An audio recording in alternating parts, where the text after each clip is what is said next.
Masararger. Masararger. Am I saying it right? Thank you so much. I'm going to put my timer here too. Good. Perfect. I'm here to talk with you about my work, and I was invited because I've been doing some things here in the Middle East, and specifically here at ITRA. So my name is Amparo Leyman Pino. I'm originally from Mexico City. I live in San Francisco, and I'm the founder and president of Yellow Cow Consulting. And I partner with Siete Colores to create a learning experience here in ITRA. I'm going to talk about that in a minute. But I want to start with this quote from Mr. Rogers. Do you know who Mr. Rogers is? Yes. Oh, perfect. So Mr. Rogers, it's an inspirational educator, mainly through TV, who said this phrase, play is really the work of childhood. Meaning, children are meant to play. That's their job. That's what they have to do, play. And if you have any problems with that, you call me. Because you need to allow your children and yourselves to play. Play is learning. And that's what I'm going to talk about to you today. And guess what? You have a beautiful museum that we created for you. That is the CDZ, the Children Discovery Zone. I have people here who have been playing there. I'm very happy that you're here. So we have created this museum for you, for your children, to play, and to play together. We don't see people at museums, especially children, arriving by themselves.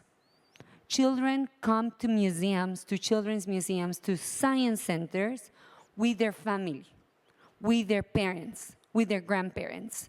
It's a social experience, and we come here together to play.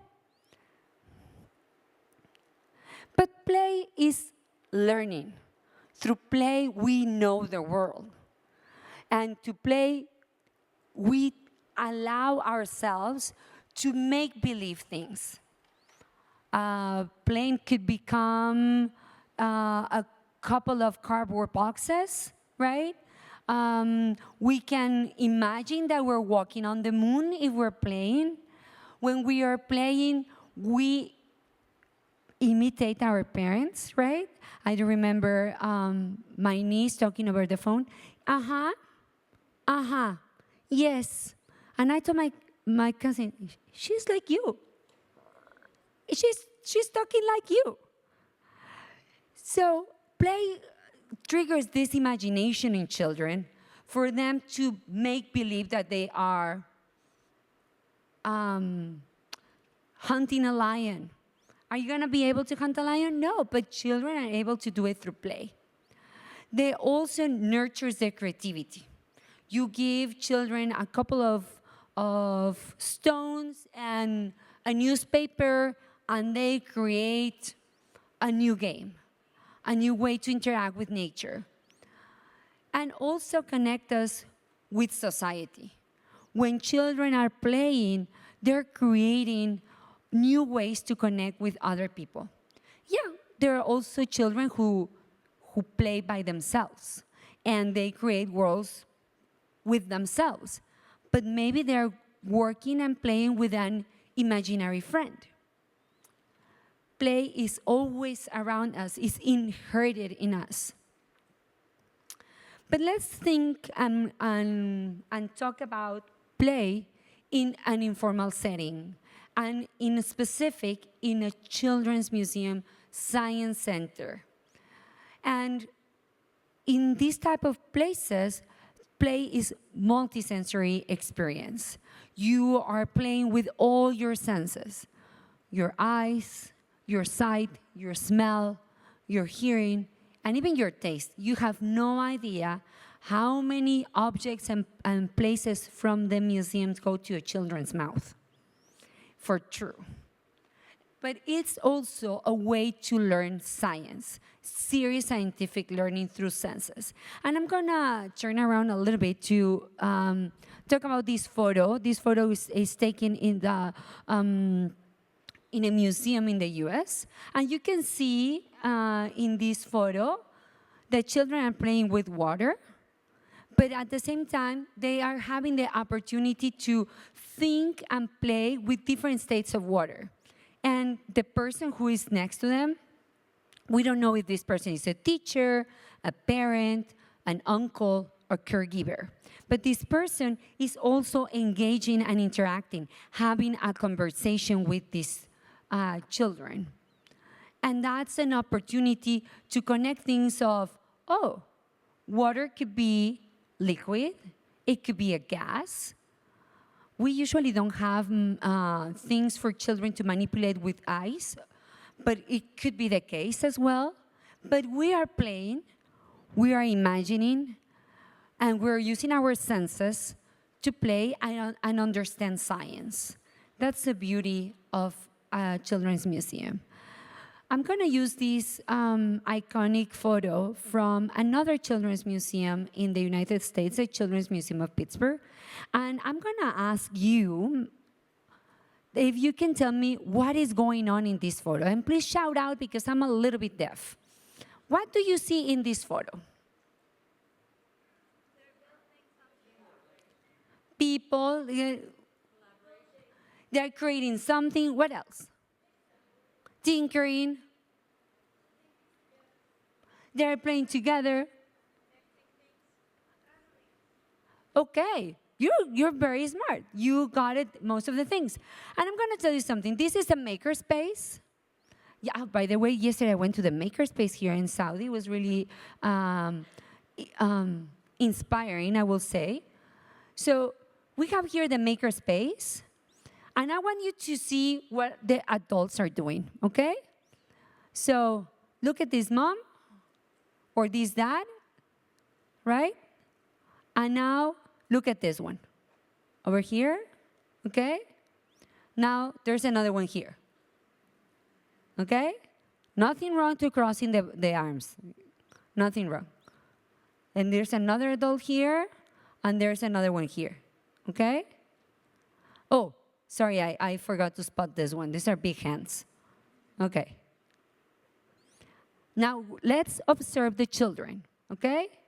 So, this is almost like putting his head over her. He's here. The hands here are tangled. Can you tell? Okay. We have here a solo. We have here another kid. And we have here another kid. Mm-hmm. All right. Can you tell which of these adults work at the museum? Can you identify him, her, them? The one with the black sweatshirt, right? This is the mediator or the facilitator at the museum. When we play in an informal setting, we have 3 teachers. And you can see them in this photo. Oh. You can see it in this photo. You can see the adults, that it could be the parents, the teachers, the relatives, the caregivers, and the museum mediators. You see it, right? Here's the mediator and all the parents that we were pointing out. And you see the peers. They're children who are working with other children. You interact with your peers at a science museum, a children's museum. But you also have the environment. And that's your 3rd teacher. The environment is super important in an informal setting. It helps us to understand why we're there. Now I'm going to go back to the photo, to the big photo, so you can tell me what things do you see in this environment. Shout it out because I'm very deaf. Tools, great. What else? You say engagement? Yes. What else you see? Cameras. Okay, what else you see? Mess. Okay, I love that. Thank you, Robert. there's a lot of mess, but at the same time, there are a lot of tools. And there's a lot of things to do and to be inspired by. We don't know if this kid is looking at the person who took the photo, but we don't know if he's waiting for a spot at the table, right? We don't know if this mom, for example, is holding herself to finally not help her daughter or her son and saying, I'm not going to play today. I need to give this person her space, right? And now we have some parents that are doing it for the child, some parents that are doing their own project, right? Some parents that are doing with the children. So this environment is helping these people to have all these interactions. And that's what we love to do in informal settings. We put all these tools and places and chairs and no chairs or balls and colors to allow children to choose and scaffold from that to create something and play. And in this learning, they're learning science, they're learning engineering because they're building something in this particular case. They're learning to negotiate with each other who's gonna go first to the box and pick what, and to be enough for everybody around the table. They're learning to test and try whatever they're building. And they're also understanding how things work and why things are not working in the case that they're prototyping something that is not working as well. But in this sense, the informal setting is helping with these three teachers. The adults are teaching, children are teaching each other, and the environment is teaching as well. And because pretend play is crucial in human development, and play is part of our gods, is inherited in our nature, there's been a lot of research in this regard, and specifically in informal learning settings. John Falk and Lynn Durkin, two amazing colleagues and researchers of this field, they stepped out of calling these settings informal learning settings, and they call it free choice learning. Because I go to this place by free choice, because I choose freely where to start learning and what to learn specifically. And they say, in comparison or complementing the previous idea of the three teachers, adults, peers, and environment, they talk about the contextual model of learning. And this contextual model says that you need to have a personal context, meaning a personal motivation, a physical context, meaning the environment, and a sociocultural context, meaning a place, a time, but also an interaction with others in order to connect and to have this learning experience. I'm going to go back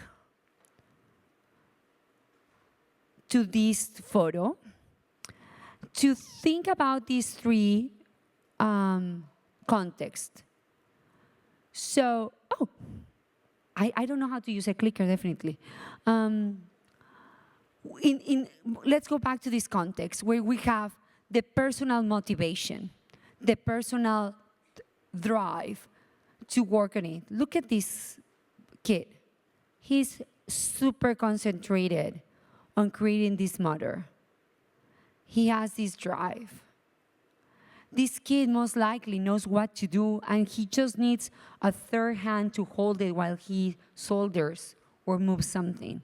There's a personal context. We have also the physical context. And here, again, is this environment, this table that gathers us, that puts us together, that gives us the connection. And we have also our mediator that is saying something to these children of, I don't know if you know, but if you put this together, you can get the mother to go in circles. And finally, you have the sociocultural context where people connect. And that's one of the pillars of these informal learning settings. First, we go to play by choice. We encounter interesting things to do. We connect with others, maybe from our party, from our family, the friends that we arrived with, our relatives that took us to the museum. But then when we're there, we're able to connect with other people and learn from them. Sometimes a child across the table spots what other people are doing and get inspired and prompts from their shyness, from the lack of ideas, how to connect with other people and connect with her own ideas and create something new. I will finish my talk thinking of your museum here at ITRA. You have an art gallery, you have a science museum, you have, well, an energy exhibition, you have a children's museum, and you have an area for toddlers in that children's museum. What a rich opportunity you have to take out your hat, your role of adult and being serious, and take a pill and imagine that anything is possible and come out and play. Thank you so much.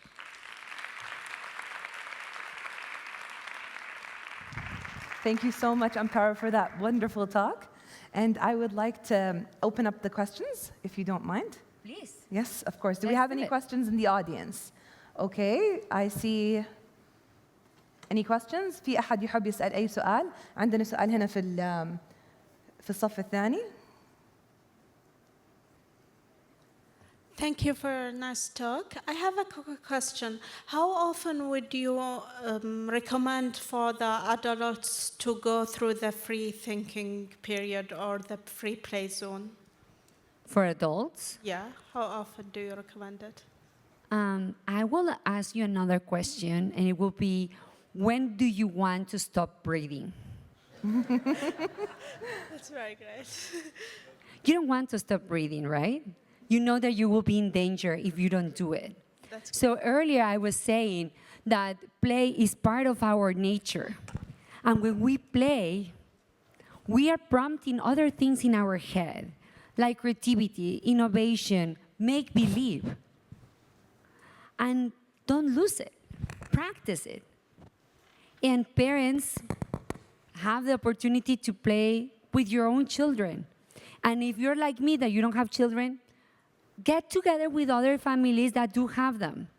Get contagious, because children really have, they're our masters, they're our teachers on how to become again simple and funny and never stop playing. Great. Thank you for the question. Do we have another question from the audience? Oh, over here. We have a question right over there. Thank you for your talk. It was so useful for us because we already work at Children's Museum. I just have one question. You said that the most important part in the informal way is the environment. Can you mention what do you mean by the environment? Is it, for example, the class setup or the decoration? What do you think, in your opinion, what's most important? Thank you so much for this question, because sometimes when you talk about your theme, you assume that everybody is understanding what you're trying to say. So thank you so much for this question. And the environment comes from many levels. It could be from a formal setting like a classroom in a school, how the teacher even organizes the desks in the classroom that will allow people to connect and to participate. There's the classic classroom, right, that you have the rows. And it could create barriers to participate with each other. Maybe you can talk to the person that is next to you, but you cannot participate with others. There could be also the case that you are in a circle, and the circle we can see each other. So the environment that you're creating by changing the classroom into a circle instead of rows will prompt other type of interactions than the ones that you could have with a, let's call it, traditional setting. But also the environment will say, we're gonna learn now in the park. It's not gonna be in the classroom. It's gonna be outdoors. And that environment will teach us some other things that the classroom is limited. You cannot have a tree inside the classroom, right? Or let's go to the firehouse and touch a fire truck instead of me telling you about it. So the environment will do that. And there are some approaches like the Reggio Emilia approach where the city becomes the classroom. It's not limited. Now, the environment could be also the way you set up the materials that the children are gonna work with, and the way you place them will prompt these interactions with each other and for learning and allowing learning to really flourish. But thank you so much for your question. That's great. Thank you so much. You know something, as a mother, when I was looking for a school to put Tamim and Sidra, my kids, in, I really was looking for that factor of introducing more of an informal setting, you know, and I feel like it really does affect them as children. Like, I feel like when they come back from school, they did not really feel that they were in a formal setting for the whole day, and I feel like they're actually learning so much more by that. What do you think? Yeah, because again, play is the work of childhood. Yeah. So send them to work, send them to play, Yes, right? Yes, for sure. All right, I think that's the time we have today. Thank you so much for coming here today. My pleasure. You were very, very, very amazing. Thank you so much. Shukran, shukran.